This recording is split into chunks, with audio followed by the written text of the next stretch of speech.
Ang panahon ng Kapaskuhan ay panahon din ng pagmamahalan at pagbibigayan. Ngunit bukod dito, talamak din sa panahong ito ang mga insidente ng nakawan at panluloko. Dahil dyan, inilunsad ng Cybercrime Investigation and Coordinating Center o CICC at Scamwatch Pilipinas ang 12 Scams of Christmas campaign upang mapag-ingat ang publiko na mabiktima ng scams ngayong holiday season. Kung ano-ano yan, alamin sa aking report.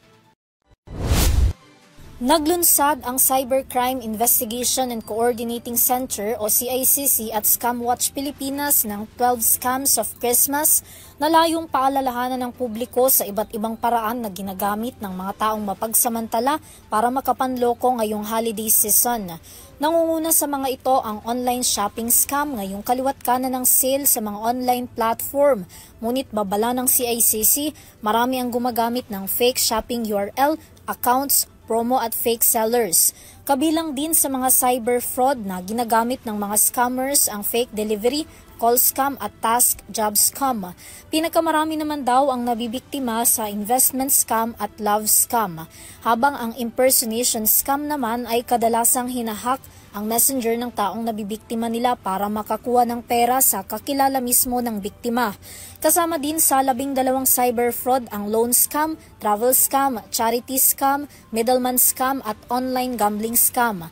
Ilan daw sa mga paraan na maaaring gawin para makaiwas sa mga scammer ay ang contra-scam attitude o 4 na ugaling dapat tandaan. Kabilang sa mga ito ang pagdadamot sa personal na impormasyon, pagdududa o pagdadalawang isip sa mga desisyon lalo na't may kaugnayan sa pera, pangiisnab o hindi pagpansin sa mga taong hindi kakilala at panghuli ay pagsusumbong sa mga kinauukulang otoridad o ahensya. Samantala, batay sa data ng CICC noong 2024, umabot ng 10,000 ang mga nai-report sa kanila na may kaugnayan sa scam. Sa kabuuang bilang, 38% na nai-report ay non-delivery of goods, sinundan ng impersonation scam na may 12%, job scam na may 11% at financial fraud na 10%. Hinihikayat naman ng CICC at Scamwatch Pilipinas ang magiging mga biktima ng scammers na mag-report sa National Anti-Scam Hotline 1326.